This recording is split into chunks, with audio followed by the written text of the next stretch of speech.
간호장교가 있었습니다. 저는 몰랐습니다. 그런데 이제 나온 소식 보니까 세월호 7시간의 비밀을 풀 열쇠를 쥐고 있을 수도 있겠다 싶습니다.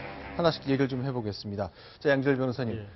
이 간호장교의 존재는 잘 주목받지 못했던 얘기네요. 근데 이게 왜 나왔냐면 이게 네. 청와대 차원병원에서 근무하다가 청와대 자문으로서도 일을 했었고 결국에 박근혜 대통령에게도 뭔가 주사제 같은 것들을 처방해줬던 것으로 알려져 있는 김상원 원장이 네. 자신이 치료를 할 때마다 주치의도 있었고 의무실장도 있었고 정맥주사 같은 경우에는 간호장교가 낫다라는 식의 얘기를 했거든요. 아, 국군? 그러면서 네. 예, 그러면서 일부 보도에서 지금 보여주신 것이 일부 보도에서 국군수도병원 간호장교가 청와대에 출장을 나갔다는 기록이 있다. 그리고 그걸 검찰이 확보했다라는 얘기를 했었는데 국방부에서는 그런 식의 기록, 국방부도 그렇고 청와대도 그렇고 간호장교가 드나들었던 기록은 없다라고 했는데 지금 기록 없이 드나들었던 사람들이 청와대에 드나들었던 사람들 한 사람이 또 아닌 걸로 또 밝혀졌지 않습니까? 네. 그래서 여전히 이 부분이 혹시 간호장교를 어떤 증언 같은 걸 확보를 하게 되면 뭐 세월호뿐만 아니라 그때 청와대에서 무슨 일이 있었는지를 알 수 있지 않을까라는 그런 의문이 제기된 상태죠.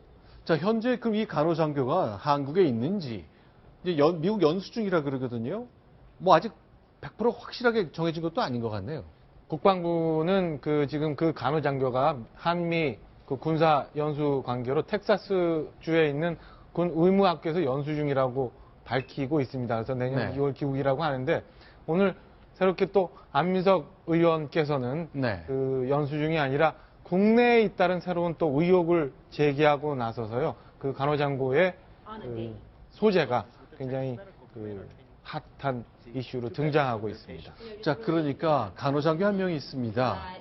자, 현재 미국 연수 중이라고 우리 군은 밝히고 있습니다. 이분이 자, 청와대 의무실에 이제 상시 파견의 형식으로 근무를 했기 때문에 그날 4월 16일에 대통령이 과연 시술을 받은 것이 있는 건지 어떤 것인지 근무 위치는 어디였는지를 상세하게 설명해 줄 열쇠를 쥐고 있다고 얘기하는데 민주당 안민석 의원은 좀 생각이 다른 것 같습니다. 국내에 있다고 하네요. 어떻게 된 건지 들어보겠습니다. 세월호 7시간 핵심 증인 중에 한 명인 간호장교 이분의 소재 파악이 거의 되었습니다. 국내 모처에 있는 것으로 파악이 되었습니다. 정의로운 기자들의 몫으로 남겨두겠습니다. 오늘 여기까지만 하겠습니다. 글쎄, 군에서는 해외 연수 중이라는데 왜 다 해놓고 나서 막판에 또 기자한테 떠넘기는지 참. 있다 그랬으면 밝히면 될 텐데요. 근데 모르겠습니다. 뭐 국방부도 거짓말 할 수 있겠지만은 국방부가 공적인 기관인데 제가 국방부나 국정원을 많이 찌르고 많이 싸우는데 네. 거짓말을 못하더만요. 나중에 큰 책임이 되니까 해외 나갔으니까 나갔다고 한 것 같은데 네. 다른 간호장교가 있나요? 우리 안 의원이 그건 좀 밝히셔야 되는데 기자한테 떠넘기지 마시고. 네, 일단 그러니까 이제 많은 사람들이 의문을 갖는 것이 이렇게 중요하고 민감한 시기에 올 8월 달에 미국으로 연수를 떠났다는 거죠. 근데 군에서는 연수는 이미 오래전에 결정된 거다 이렇게 설명을 하네요. 저거는 제보가 네. 막 쏟아져 들어오다 보면 제가 네. 볼 때는 그 진위 여부를 가리기 좀 어려운 부분도 있거든요. 만약에 네. 안민석 의원이 어디까지 저게 확인했는지 모르겠어요. 왜냐하면 틀림없이 그런 제보도 들어왔을 가능성이 있거든요. 왜냐하면 그 간호장교 입장은 대단히 중요한 게 뭐냐면 네. 지금 저 거짓말을 뭐 여러 사람이 한다 하더라도 간호장교를 예를 들어서 불러다가 저기 물어봤을 때 네. 그때 당신 그러면 저 입회했으면 도대체 대통령이 뭘 했냐 했을 때 대답을 할 수밖에 없는 그런 입장이 중에 한 명이거든요. 그렇겠죠. 그렇다면 대단히 중요한 저기 증인인데 저거를 가지고 예를 들어서 외국에 나가 있는데 나가지 않았다?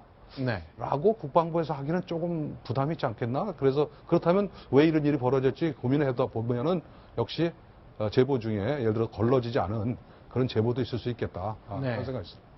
자, 그렇게 간호장교에 주목하는 이유가 대통령을 진료할 때 주치의도 있었고 의무실장도 있었고 간호장교가 있었다. 다 동석했다고 얘기했기 때문에 그러면 누굴까?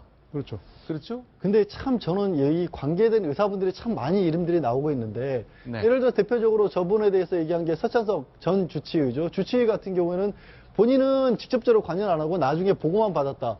김성만 원장 같은 경우에는 주치의도 같이 있었고 의무실장도 있었다. 네. 다 전문가들의 얘기가 다 달라요. 게다가 네. 어찌됐든 간호장교에게 좀 미루는 것처럼 느낌이 드는 게 제가 뭐 간호하는 분들을 이렇게 낮추는 게 아니라 기본적으로 의료 시스템에는 의사가 주된 역할이고 간호장교가 보조 역할이지 않습니까? 네. 의사들이 직접적으로 얘기를 해야죠. 왜 네. 의사분들이 얘기를 안 하는지 모르겠습니다. 지금 저 문제에서 지금 드러나는 거는요, 대통령 의무 체계가 엉망이란 거예요. 네. 주치의는 주치의대로 있는데 현실적으로 의무실장하고 간호장교가 따로 상주를 하고 네. 그다음에 필요하면은 다른 시술을 하기 위해서 막 들어가는 거거든요. 이거 엉망진창인 겁니다. 대통령 관리를 경관 관리를 이렇게 했다면 큰 문제고요. 이거는 미국 시스템을 배워가지고 군 병원 중심으로 딱딱딱 하고 아주 필요한 경우 자기네가 시술할 수 없는 특이한 병이다 그러면 그때 전문가를 끌고 오는 걸 해야지. 이거 뭐 누구나 다 들어가고 이 사람들은 뭡니까 핫바지처럼 있는 이런 구조인데 이거 엉망입니다. 이번 기회에 이거 반드시 바로 잡아야 돼요. 시스템의 문제가 아니라 네. 저는 몇 번 이 자리에서 말씀드렸지만 대통령의 의식의 문제다. 네. 대통령의 몸이라는 거는 아시다시피 그 자체 하나하나가 전부 다 국가 기밀로 취급할 정도로 대단히 네. 중요한 어떻게 보면 국가 자산이고 비밀의 대상인데 그거를 근본도 없는 사람들한테 그걸 몸을 맡기고 이런다는 것 자체가 네. 제가 볼 때는 말이 안 되는 것이고 제가 늘 말씀드리지 않습니까? 그 시술할 때 주사 맞을 때 경호실에서 과연 그 옆에서 지켜봤냐 이거예요. 네. 경호실에서 무슨 짓을 할지도 모르는데 네. 그런 어떤 엄중한 그런 사고 방식과 생각을 가지고 있어야지 비로소 내가 볼 때는 위험과 권위가 서고 그러는 것이지. 네. 도대체 좀 이해가 물론 뭐 이해가 안 되는 말을 너무 많이 해서 지금 그 말 쓰기도 참 그렇습니다만 그렇습니다. 네. 알겠습니다. 이번엔 이제 정치권 얘기를 보겠습니다. 그러나 대통령을 보는 친박의 생각이 좀 묘하게 바뀌는 것 같습니다. 그 내용 집중적으로 알아보겠습니다. 순위 보겠습니다.